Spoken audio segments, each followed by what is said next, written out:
Ever since Prometheus stole fire from the gods, we have gathered around its glow, sharing song, dance, and tales of our journeys through this mysterious world. Now in a time when our culture's fire is dimmed, when we've forgotten our stories and lost our way, an ember still burns, waiting for us to breathe life into the coals once more.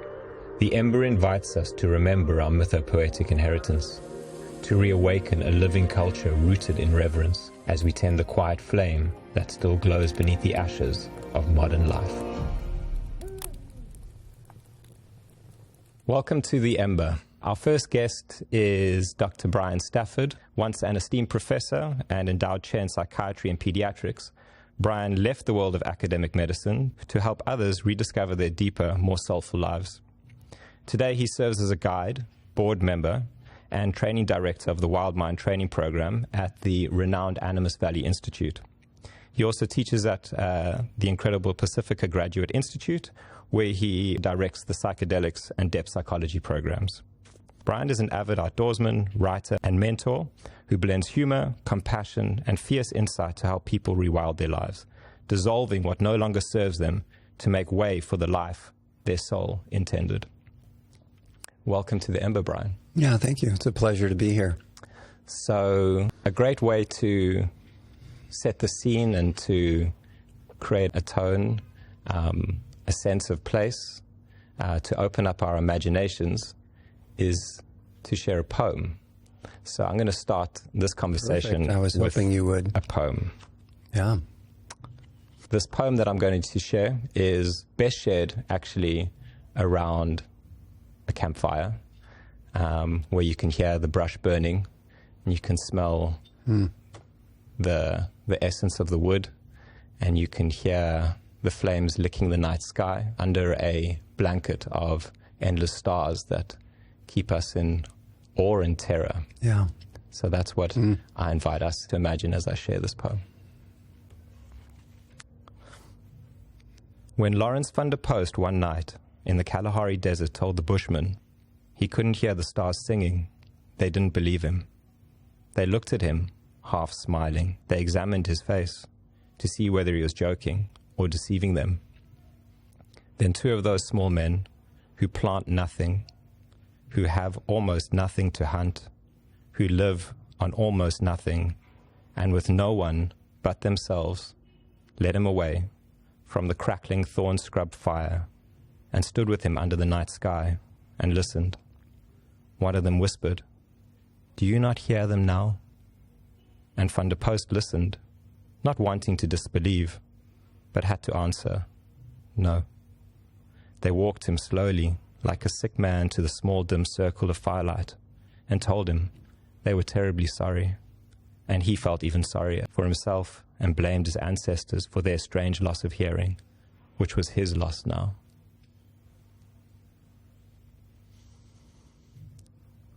Yeah. How we've lost our sense of hearing in this time. All we hear now are cell phones beeping, alarm clocks going, traffic, media, noise. There's not enough time in our lives for us to be quiet enough, still enough to hear the singing of the stars. So I actually had an interesting experience last night. Yeah. It's a holy festival right now called Sukkot, a time which reminds us of where a people were wandering through the desert in search of their homeland, in search of the place where they would feel belonging. And on this journey, they didn't know how long they were going to be traveling, and they didn't know if they would even arrive. And what they needed to do on this journey was to find shelter along the way, and these shelters were always temporary. And this time right now is to remind us of, the temporalness of life, how fleeting it is. And it just makes me think how we do everything in this life right now to make things last, to sustain them. There isn't enough conversation about how we're going to die, and our time here is limited. And with that, how shall we move in this life? How shall we live in this life? And I imagine those ones in the desert also would have enough space and peace to hear the singing of the stars. To start this conversation, why are you here, Brian? Well, that's a big question. I'm not sure if it means Cape Town or more existentially. And they're related, I would say. I think that's one of the questions that is kind of coming into people more and more these days. Not just why am I here, but why are we here? Like I hear so many young people talking about how humans only screw up the planet, so it'd be fine if we die out. I mean, these younger people are really aware of what's going on with climate change and the move toward kind of dangerous governments kind of taking control of everything and kind of surveillance from the tech state. It's like a terrifying time to grow up in. And what's fortunate about that in some ways is they don't want to participate in what's been.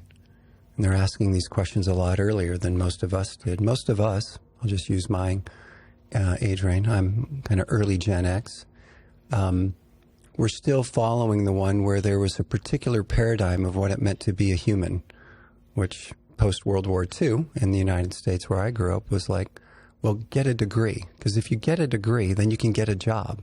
And if you get a job, then you might get a partner, then you might have children, and you might have a house. And then eventually you might be able to retire and play a lot of golf. Right? So this is a typical scenario for a suburban white story. What is the game of life? Something like that. And it doesn't really serve all of life. It's a very constricted way of being fully human. It's not even being fully human. It's kind of following other scripts. There might be cultural scripts that are written by church, media, etc., consumer culture, something like that. And one of the points of life is to become more authentic. That's really one of the important points of life, is to become more authentic. It's actually the point of adolescence, is to find out what you love in a certain way and pursue it with fire, like to flame, allow that ember to catch flame and you to catch fire for the world and discovering what you want. And for me at that time, I'll just name in my adolescence, I was really curious about wisdom. I was reading all kinds of books. I was reading anthropology books. I was reading mythology, lots of poetry, a variety of religious texts.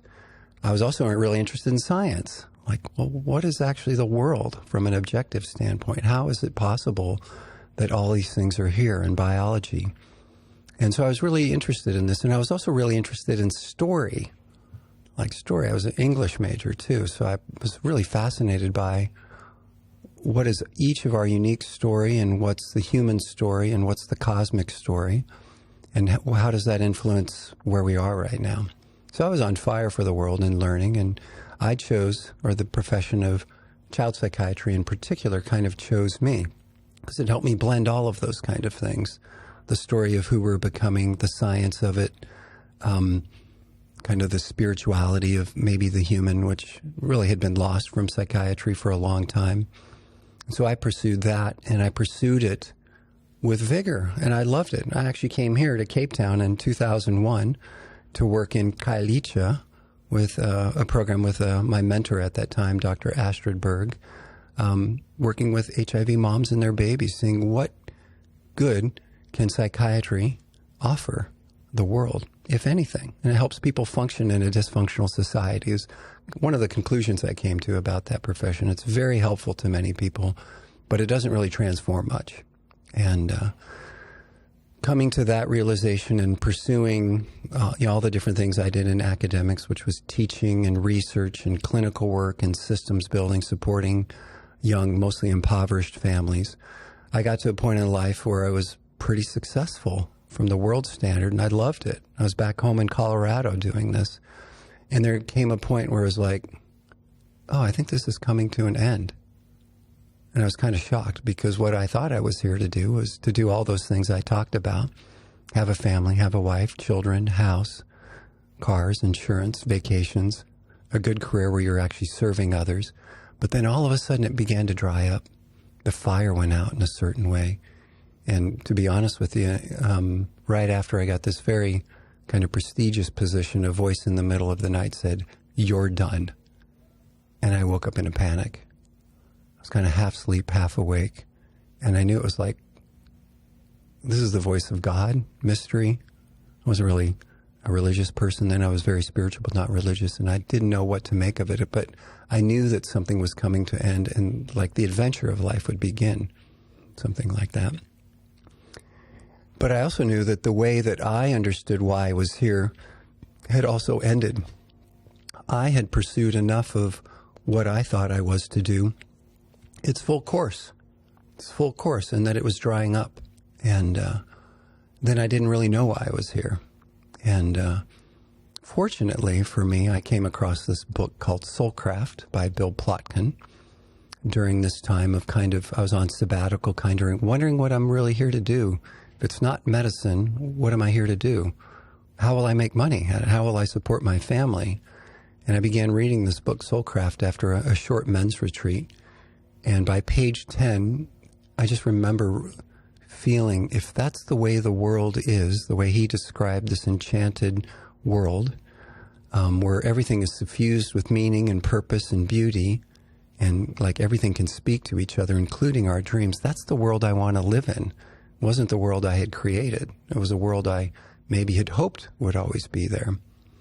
So I began reading this book, and then I did a couple of excursions, wilderness programs with the Animas Valley Institute, and released who I thought I was, this professor, this psychiatrist, this person who was really interested in serving children, and realized that I wasn't probably necessarily called to be a physician of individuals, but more like a healer of culture. It was that kind of doctor. And it took months, years to kind of discover that.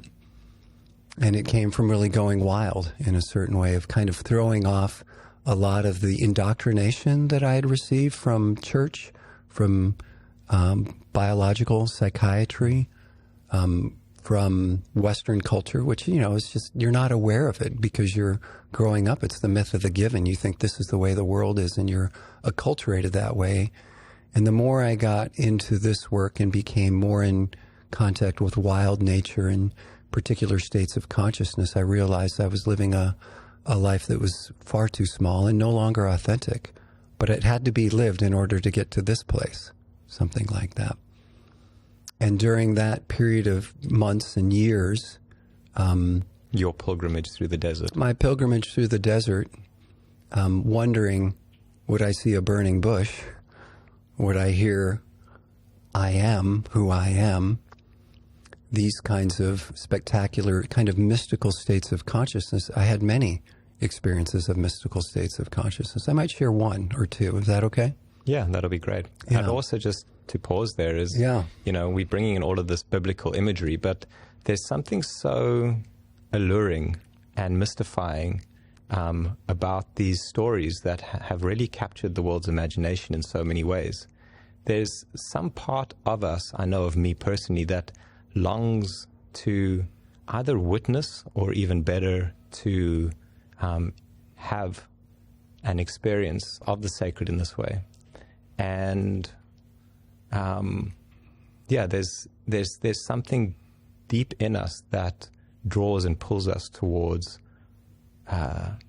wanting to know more about what this is all about. Why are we here? Well, I think we're designed to experience the sacred and the sacred wild, and to encounter something akin to a burning bush, and to go on kind of an archetypal journey rather than worship someone who had a mystical experience 2,000 years ago.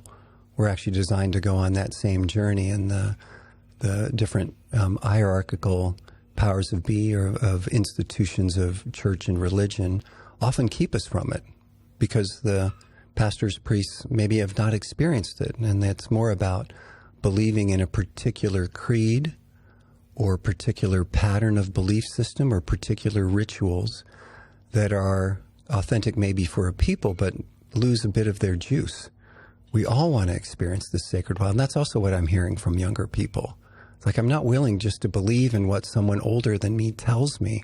I have to experience it myself and know if it's true and beautiful and good.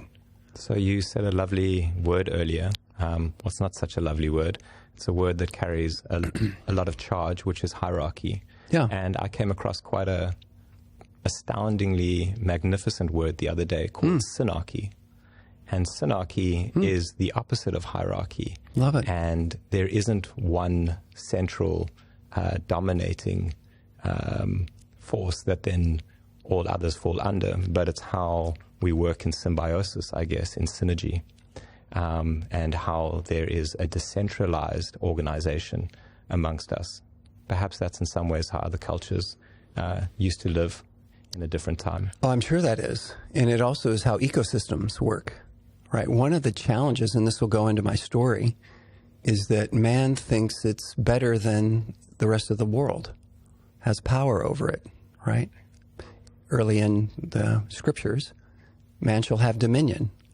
Well, that's probably a mistranslation and also a bad way to live when you think you have dominion over everything else. It's more like care and regenerative, something like that. And it goes to the fact that the majority of people raised in westernized cultures lose a particular kind of consciousness. They lose their inborn, innate ecological consciousness that I belong in the family of all creatures. And they move into what we might call an anthropocentric and an egocentric consciousness, which means it's all about the human and it's all about me. That's a bad way to kind of live, because eventually it leads to a hierarchy and allows you to destroy the planet which you're living on. So here's my story. So this is on my very first exploration into the wild, and it was a 7-day backpacking program in southeastern Utah, going into this amazing canyon in about late April, which is late spring in the United States, and wild weather. Like, it rained the very first night there, and it was really cold. Opened me up in just the right way, and had very powerful dreams the first night. And then we descended into this canyon, and we did a variety of practices that we call soulcraft practices at the Animas Valley Institute, which are really designed to uniquely shift consciousness and to allow yourself to open up your perception to emotions and body and the wild other, and also from the imaginal, like dream states. And one of the most potent experiences of my life was on the second or third to last day. We were invited into a 24-hour solo, where you're going out and you fast for 24 hours, and you're invited to do some things that seem really authentic for you. And what really felt authentic for me was to grieve. So one of the things I was grieving is that my parents made me feel like I had to be exactly what they wanted me to be, which is a good young Christian boy, and follow the rules and be the best at everything. And I never really had a grandparent who just celebrated me for what I was, actually, because they were also raised the same way. And a grandparent on one side, my grandmother, paternal grandmother, had died when I was 1, and my paternal grandfather wasn't really interested in grandchildren. Excuse me. And on the maternal side, my grandparents had 15 children and like 35 grandkids. So you were just kind of a number.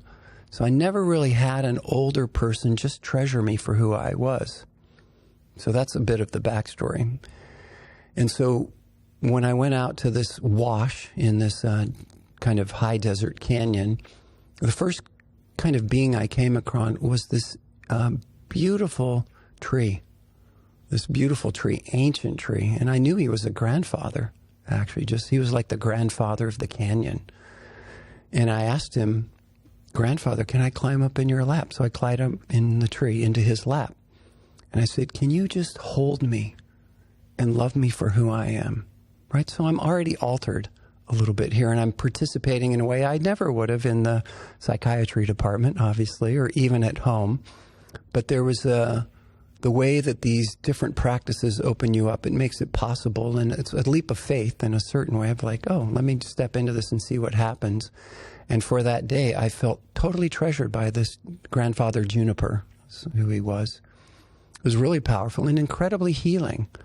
not to have it by a human, but to have it by an other than human was also really powerful. I had never experienced something like that before. Like, I was a wild camper and a mountain biker and a skier and spent a lot of time recreating and had experienced awe, but nothing so intimate like this.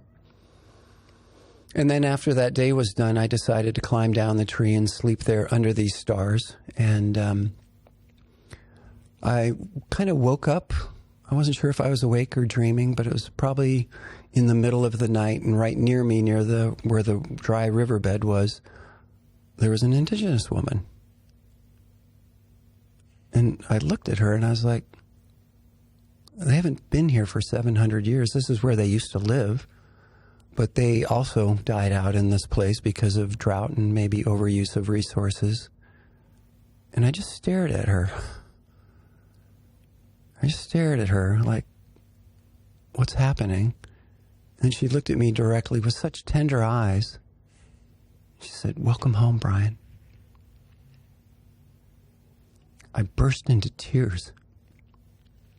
Because I was in a slightly altered state of consciousness, and here was an image, maybe Grandmother Earth, welcoming me back to my primary place of belonging, which is not social, it's the Earth community. This is what most intact indigenous peoples never lose. I was remembering it because it had been lost from education and religion and entertainment and such. And that was one of the most profound mystical experiences of my life. I was opened up wildly to my emotions of action. I knew what was going on in the planet in terms of climate change and plastics and, all the other things, species loss, habitat loss, and pollution. I was aware of that, but I became much more emotional about it and motivated. Like, the shift of consciousness led to a shift of conscience and motivation to maybe pay more attention to what the earth was rather than what I was doing or what the human was doing, or to pay attention to what the human impact was on all the other species. And I began to experience almost all other species, even land and water forms, as a kind of kin. The way that most indigenous people talk about this kinship, brother earth, brother tree, mother, sister. There was a kinship there that I was, in a sense, remembering. It's not foreign to us. That it's just that, as in the poem you read, our ancestors have forgotten our kinship. And we've been in a hierarchical and maybe extractive and maybe abusive relationship with all our kin, not realizing that all species belong in the fabric of things. And they all have intent and purpose and meaning and sentience. And so that was a powerful moment for me to realize, oh, my consciousness has expanded and returned to its original way I was born. It's something I'd lost for 40 years, probably. And so that set me on a particular direction of like, oh, it's not just about the human, but the main problem in the world is human consciousness and human development. And maybe that's why I've pursued all the things I've pursued, in terms of all the different lines of story and biochemistry and psychiatry and pediatrician, really interested in human development. But I had never realized that there was problems with man's development, and especially their relationship with nature. I was becoming aware of that for the first time. And once I went back from this trip, I didn't really want to share too much with people. I thought people in my department might think I was a bit wacky, because I was a bit woo. Something had happened. I no longer belonged in the halls of academia doing the things that I had done before. So it propelled me out of that place of, like, my prayer was answered after you're done. I didn't know what was next, and what I needed to do was a pilgrimage in a desert. And I was met by the earth in the desert and all kinds of other experiences during those 7 days. And that propelled me further into my deep grief of not knowing how I love the world uniquely and what's my contribution to offer in this time, and also my longing to discover that. It was like that grief and longing just pulled me forward and away from paying attention to so much about my career and about my publications, about research funding. And it began to be like, well, how else what else am I? Who am I now?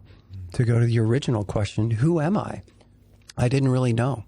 Didn't really know. Yeah, that's that question that,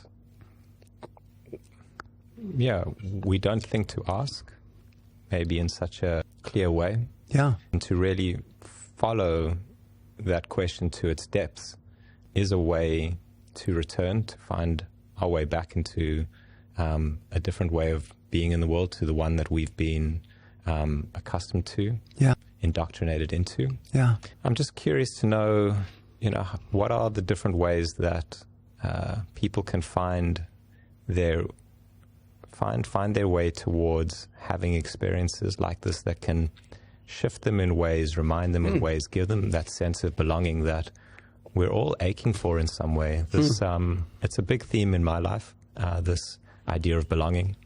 Yeah. I was looking for an other.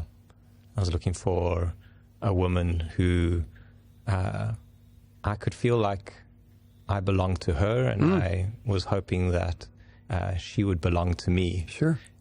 Yeah, also other ways that belongings, this desire for belonging is played out in my life is through looking for belongings, looking for the house or the car or the experience even,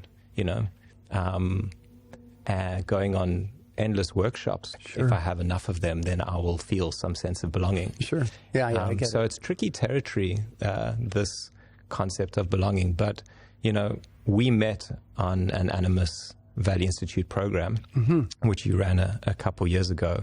And, it was the most transformational time in my life, where I had a dream that gave me that sense of belonging that I had sought for so long, but also hadn't really named up until that point. And my own path is I've always been interested in this type of stuff, in the mystery, in the sacred, in what it means to be human.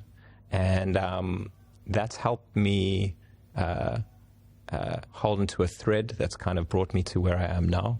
But I'm curious to know about, others. Yeah, it's a great question. It's like, do they even know that they're in the desert? Have they even left to go? How do they find their way back? Well, I think to your point, one of the problems is I sense more and more people are kind of getting to this place of the end of the career or the end of the marriage or the end of trying to think about who I am and what my life is going to be. And what's missing is like what healthy indigenous cultures have, which is initiators and elders, right? It's normal to long for the sacred feminine or the sacred masculine. And we're confused because in our time, in rock songs, it's all about a woman. Actually, it's all about the man that's kind of beautiful and a little dangerous, those kind of things. And that's actually, we don't really realize that there's an inner one of us and also the cosmic one of us. And the cosmic one that holds these energies. And if we had elders, initiators, stories, mythic stories that we were kind of spoken to throughout the night by the fire, we might realize that it's not actually, it's all about the human. There's such a vaster world. And when we come across initiators, guides, mentors, elders, they're able to kind of track where we might be and what we might be ready for, and it's time to go on the pilgrimage. This idea of the invitation being in rock songs is quite appealing to me, and in some way is a thread that's or an invitation or a possibility and opening for us to pursue further. That's what hooks us in. That's what hooked me in, and it's not just in the rock songs. It's in, all the movies that we watch, and it's in all of the media that gets pushed to us. We've consistently presented with this image of, this other who's attractive and dangerous in some way, and they're going to fulfill us in some way. And maybe that's what we share as humanity as our way in, and what that image actually is it's symbolic of this inner masculine or feminine, which you spoke about, that is really who we actually longing for, and the only one that's really going to give us that sense of belonging and coming home. Yeah, I totally agree. And this is something that probably Carl Jung first remembered for Western culture, that there is this, he called it the contrasexual part of the self, although he was in a certain age and it's maybe not quite so simple as that. We long for something that is of great beauty and longing and feels dangerous and also makes us feel whole, but also is the right thing, the right kind of being to guide us to our destiny. And we keep thinking it's a human, actually, because we've lost that there is this inner one, and we're remembering it now. And many of the individuals who come on some of our programs at the Animas Valley Institute will have an encounter, a dream, or a deep imaginal encounter with something like this one that's alluring, dangerous, irresistible, and we just want to say yes to it, no matter what the consequences are. And we often project this, right? A psychological projection onto those that hold these qualities. I did this.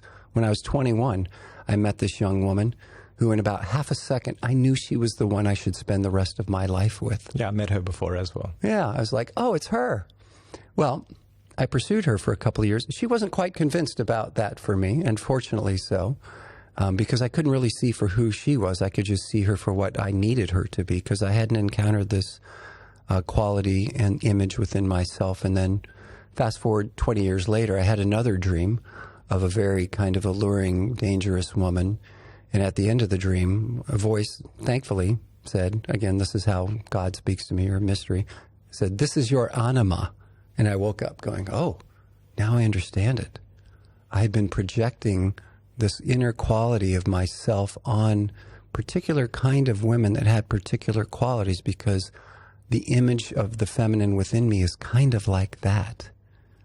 And what it was really meant was like to develop a relationship with this inner part of myself, not pursue it in the outer world, something like that. And I began to do that, and it shifted the world. The world became more of an inner and outer courtship, but not with another human. And it kind of, I still dream of this one from time to time. I still feel their presence from time to time. And they inspire me to my deepest creativity, to my deepest sense of being fully alive, like not just embers, but like the heart aroused, fire in the belly. Those are metaphors, but they're actually psychosomatic states. And when I'm in courtship or doing the bidding of this inner beloved anima, like I'm on fire. Like I can even feel it right now, because this is one of the things I'm supposed to do, which is to speak about this work and what it means to be fully human, and how to blow the fire aflame within each of us in service to the world. Wonderful. Yeah. Thank you. Yeah. You said a word earlier that also captured my imagination, and I'm sure many others, which is destiny. It's also something that, we hear from time to time in films and media and other places. And yeah, it really puts quite a lot of pressure on us to kind of find what this destiny is, and feeling like if we don't fulfill it in some way, if I don't fulfill it in some way, I'm kind of missing out on something quite essential in life. And yeah, from my own experiences, I'm finding that what's drawing me towards that is this courtship with this inner beloved, with this inner world and all these others. Can you speak about how and why that those two are tied together, the courtship and destiny? Mm-hmm. Yeah, one way to name this, I might give a little context first and then dive in, is that there's various aspects of our psyche, right, broadly speaking, and one way to think about it is kind of what you might call a shamanistic worldview, which is that there's three worlds. There's the upper world of spirit, where in ecstatic states we can feel ourselves one with everything, with love, emptiness, suchness, abiding presence, depending on your tradition. And then there's also this middle world ego by which we love and work every day. And then there's this other part of ourself which we would call underworld consciousness here. And this is the thing that's maybe been most suppressed in Western societies and forgotten, and is really the core of the Animas Valley Institute's work, is guiding people to the dissolution of who they've been. So that's partly the dissolution of their ego, but it's also the dissolution past another life stage into this realm where they might remember their primary archetype, which one word for that is soul. Like most of us, all of us have some sort of pattern that we're meant to live into the world. It's how we fit into the fabric of everything. It's like Janine Miri Haugen, Bill Plotkin's partner, calls this like our unique puzzle piece in the puzzle of the cosmos. And there's something about each of us, each thing that's born has a particular place. And each species plays a particular role, too. So each species plays a particular role in an ecosystem, and each individual, especially each human, has the possibility of differentiating, Jung's term, and individuating, to discover who they really are and to live that fully. That's a fully lived, soulful life. For me, that's the definition of destiny. A soul destiny is that... And whether this has always been the way it is, I'll context this, or whether we're all evolving into this is a question. Like, for example, if you look at anthropological stories and history, often it was the shaman or the healer who would travel to these states and guide the people. And he would often travel to these states for the people. And it's my understanding that now all of us are able to kind of explore these conscious states if we're developmentally ready and supported. And so for me, there's three ways to think about destiny. One is just the soul path of discovering what it might be you're here to do that doesn't come from your ego, but comes from the great mystery. It's like, oh, let's bring this one that has this particular pattern and gifts and wounds, but also like it's a thread that if they find this thread, they'll end up offering their unique gift to the world. And that's what we all long for, I think. That's what young people are talking about. It's what many of our ancestors never had a chance to discover for lots of reasons. And then there's also this possibility of living a full life on the ego realm, of living maturely, of being generative and being present and being emotional and being connected to earth and erotic and also having access to the imaginal, and living a good life that also is interested in furthering others' lives, not just their own, not just their family or their religions or their state or people who love this political party or that football team. It's about supporting all life. And then there's this other destiny, which is to know that I'm that as well. I'm suchness. I'm the divine. And we don't guide those kinds of things at the Animas Valley Institute, and there's lots of teachers that do. So there's a lot of workshops and lineages that are really about connecting with sacred unitive consciousness is the way some philosophers would call it, that I'm one with everything, or love. And those are incredible states and important to cultivate and possibilities.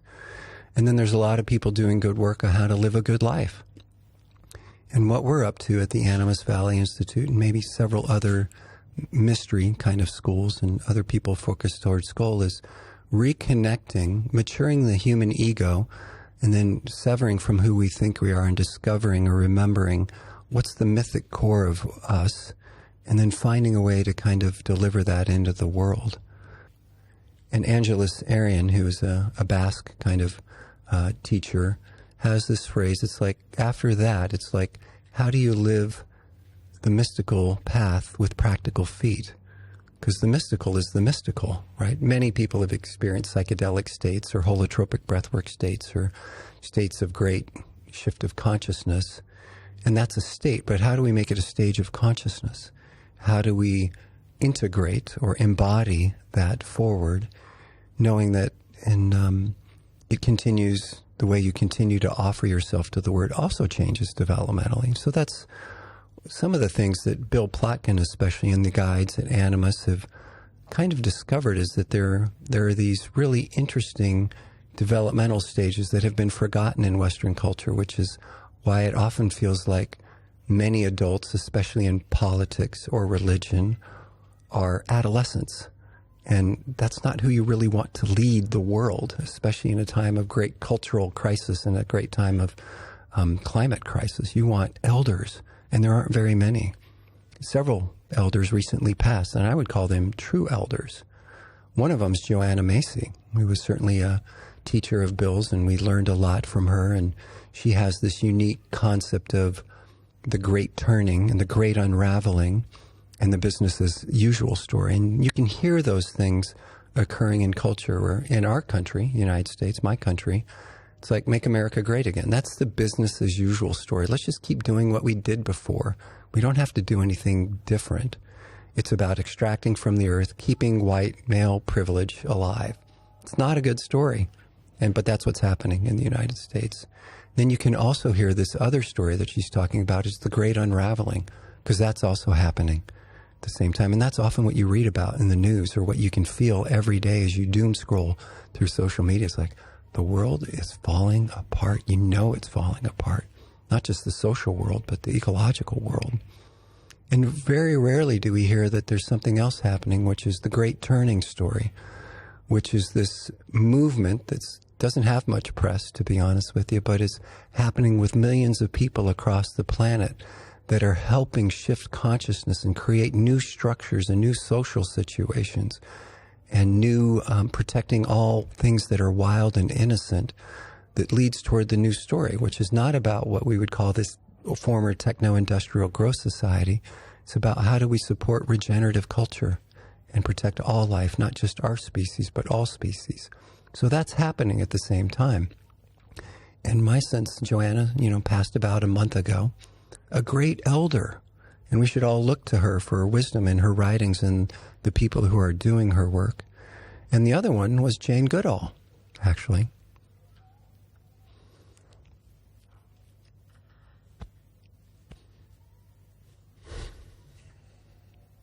And I'm just quite touched by her recent passing.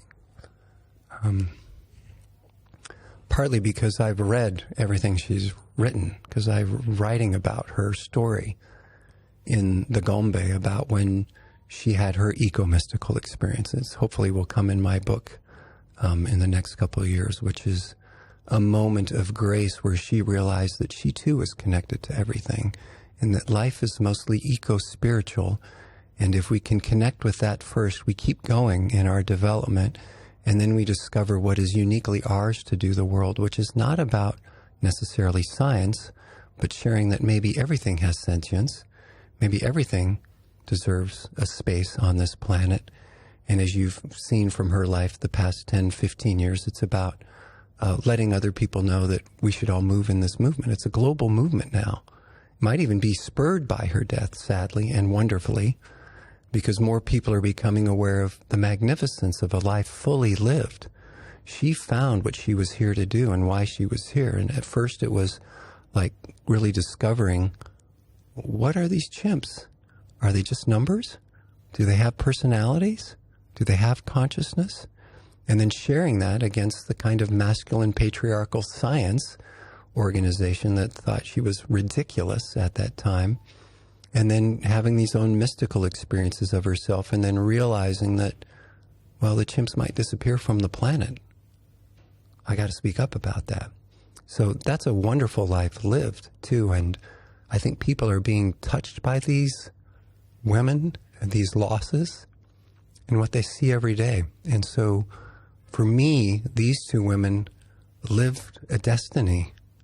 And part of it was by stepping off the path, stepping out of science in a certain way, stepping out of religion in a certain way. Going into the desert. Going into the desert, going into the jungle, going into altered states of consciousness, and listening to what they heard and allowing these mystical states to shape who they are and to follow that path. It's a path that we often find at midlife, where younger people are finding it earlier. And it's because we're in what would we say? We're under evolutionary pressure.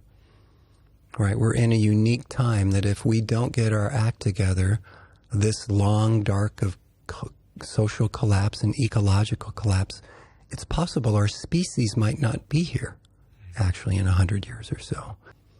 It's possible we may not be here, and under ecological pressures, species adapt, and it's not just the biology of us, but it's because everything is in us.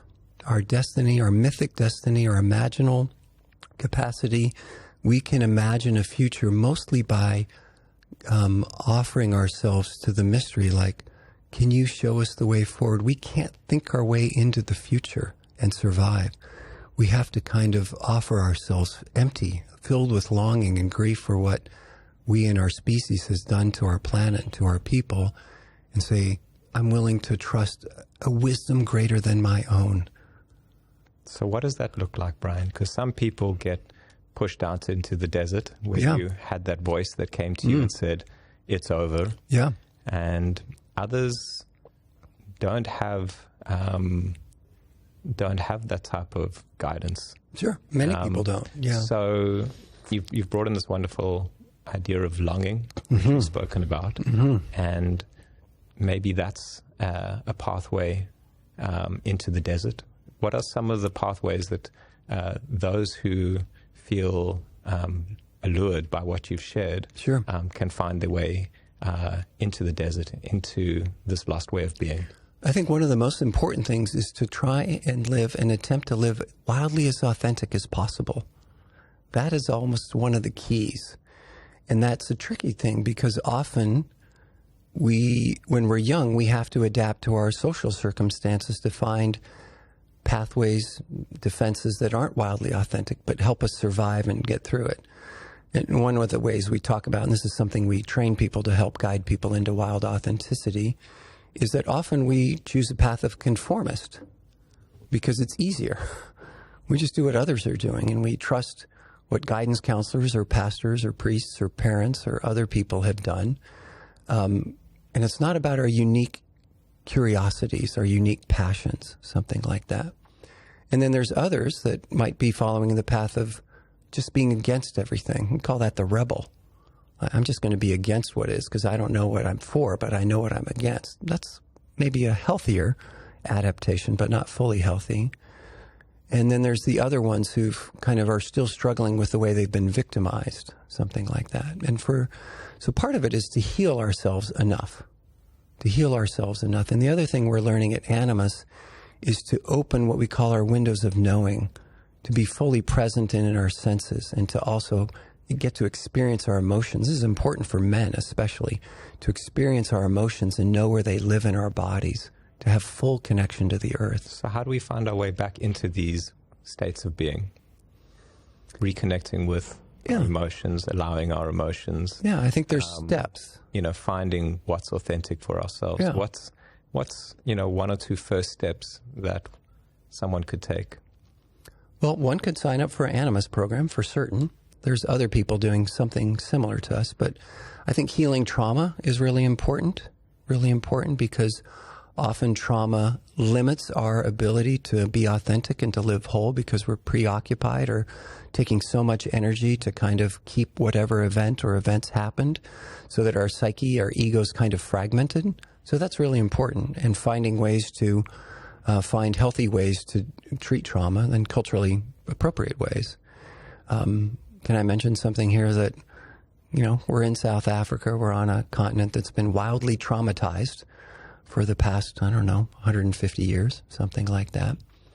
And trauma is a huge thing that I saw when I was first here in Khayelitsha. Trauma from all kinds of different things. And there's some good psychotherapeutic treatments. There's some medications that can limit the symptoms of trauma.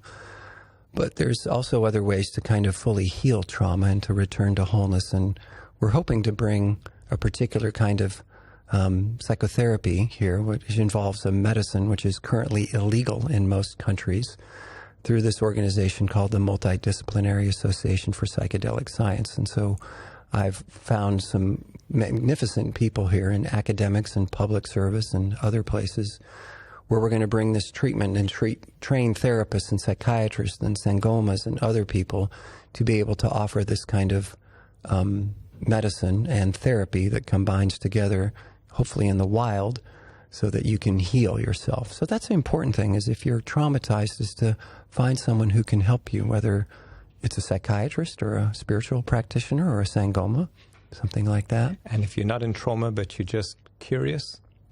Yeah, one would be to be curious about where are you conforming? Like, where are you not living your authentic life? Where are you protecting yourself because it's safer? In relationship, in work, where can you take risk? Are you risk avoidant? All these kinds of things. The other important thing is like to track your dreams. Like the moment you hear that there might be this kind of destiny, usually people begin dreaming again because it's like, oh, this person might be open to something from beyond.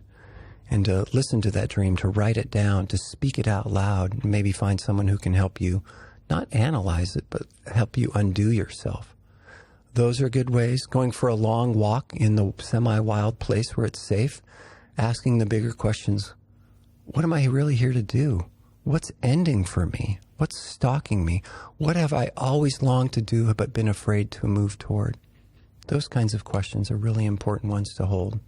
This is a wonderful place to end our, hopefully, first of many conversations. I look forward to that. This is rich and mysterious and beautiful territory that we are exploring. And it's been such an honor to be able to have this moment in time to, share these ideas, to explore these ideas ourselves. To spend some time in the desert under the stars.